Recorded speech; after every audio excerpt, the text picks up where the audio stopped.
Defiant Putin goes to war in Ukraine with a warning for US and NATO. After first declaring a couple of republics in revolution and sending in so-called peacekeeping troops, Putin went the full nine this week, invading all of Ukraine from perhaps 10 or 12 different locations, including direct assaults on Kiev in the north and the port of Odessa in the south. Putin had a message for other nations saying that no one should have any doubts that a direct attack on our country will lead to a defeat and dire consequences for any potential aggressor, the Russian leader said, trying to keep America and other countries from interfering on the side of Ukraine. Ukraine has been arming their civilians, hiding in subway terminals, and perhaps their president teaching people how to make Molotov cocktails as the crisis continues, a crisis that has stunned and stopped the Western markets, reacting with Germany canceling the Nord Stream 2 pipeline, other sanctions being levied as the crisis continues. Josh Sigala, your thoughts on Putin and the war in Ukraine? Still muted. One thing that's fascinating during this whole crisis, like the next crisis, all of a sudden we're in the next crisis, is that first of all, it depends if you didn't have an opinion on this region of the world, it's really interesting watching people, whatever they watch. If they end up watching CNN, they'll be more for the Ukrainian side. If they watch Fox, they'll be maybe for Russia. I don't know where Fox sits. I haven't really watched it, but or if they pick up a certain Telegram channel, they might be for whatever channel. It's really interesting where people's mind will be molded. So people don't really have opinions on that, will end up having an opinion, have a really strong opinion on either side of this. But all I can say is that at the end of the day, aggression sucks. And this is why I'm a minarchist or an anarchist in terms of free market anarchist. This is why I like as minimal government as possible, because they just end up doing this. I mean, private murder, it pales in insignificance to the amount of bodies that governments tend to leave behind when things go weird like this. And things then scale up very, very fast. So I would just say, try, all I can say is I just feel sorry for innocent bystanders in the middle of government aggression, or governments trying to protect their tax center, because generally a lot of wars are just that, about taking resources, and human capital resources are one of the largest ones. So mostly, when America invaded Iraq, it straight away went to the tax, puts a big flag in the taxation office, takes over those key infrastructure points, bombs the airports and stuff. So yeah, I feel sorry for all those people in the middle, both on the Russian side and on the Ukrainian side. It's horrible. War is never the answer. The answer is always negotiation, peace, markets, trade. Taking stuff, stealing stuff is not the way to do anything. Well, I think one of the reasons this is so jarring to everyone, Josh, is that during our lifetimes, since World War II, there's been a system in Europe where the strong countries could not simply take over the weak countries. There's been some exceptions to this, Crimea, other situations, things like that. But the rule has generally been, let's go to negotiate on a border dispute rather than starting a small war that could then become a larger war. And that's why I think a lot of people are worried when they look at this and they're like, yeah, if we are on the side of Ukraine, then we're fighting Russia and Russia's fighting us. And then where does China go, and Belarus and all these other countries? So it's a major change to a European system, which has granted us about 70 years, 80 years, however you want to say it, of relative peace and economic stability.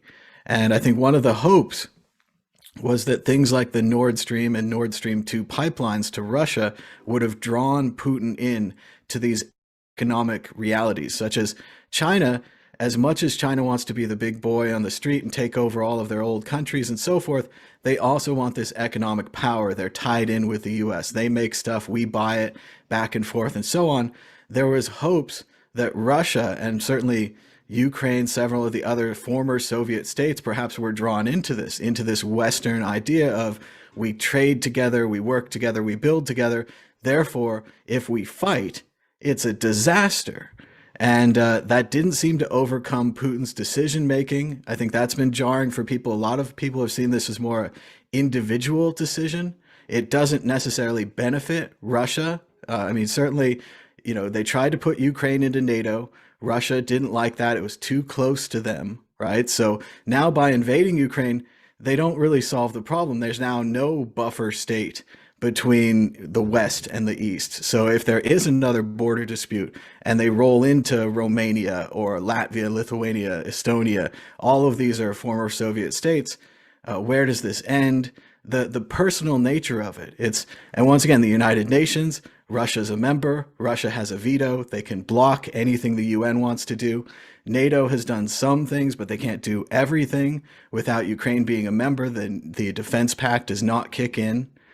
Some are saying that perhaps Sweden, Scandinavian countries need to be added to NATO, maybe the Baltic states, which again would anger Putin. And then on top of it, there's that whole personal declaration. Maybe we'll talk a little bit more about that. Josh, what do you think? You agree it's just such a shocking state of affairs for all of Europe, 60, 80 years of peace gone? Yeah, it does seem like there's sort of this fantasy to put the USSR back together, and this sort of strange nostalgia, but yeah, well, and for him, that was the good times, right? In case you guys haven't studied Putin, just a little background: he was a KGB agent. That means he's a spy, like a CIA guy or whatever you want to do. And for him, that was the glory time. Russia was on the way up. He was part of a major division. He was probably doing whatever he wanted. He was being trained and taught the history of glorious Russia. And then, as you saw in 1992, 1991, it just started to disintegrate. And his position, and it gets into a lot of these issues in foreign policy about, I want my land back, whether it's 100 years ago or 1,000 years ago. Some people believe that, some people don't believe it. Obviously, if you really look at it, under any piece of land, so many people have claimed it. So many people have lived there, so many different groups. It's going to be a disaster if we have to return them all to their previous owner. And at which point does the ownership kick in? Things like that. But I do think it's a surprisingly personal war in a formerly business climate. Yeah, to bring the Bitcoin side of it, or the crypto side to it, I saw Vitalik Buterin's tweet. It was kind of interesting, where he straight out called out Russia and said that glory be to Ukraine, and said this is aggression, it's never good. And then afterwards he tweeted that that Ethereum has no borders and no opinion, but he does. So I thought that was interesting. I think there's a lot of waking up to happen in the crypto space, where they were just like, oh, we can support dictators, and oh, we can support Russia, and it doesn't matter as long as they like Bitcoin. And especially for Vitalik early on there, he had a brand new currency. He needed respect of people. He got a lot of respect when he got that big meeting with Putin. But no one stopped to say, hey, maybe you shouldn't meet with a dictator, or hey, maybe this will look bad later on. And now that baggage is starting to come back, as once again with reality, while the dictator's your friend, it's great. But the minute he disagrees with you and wants to do whatever he wants to do, it can get like this. We watched the interview again this weekend with Kim Jong-un.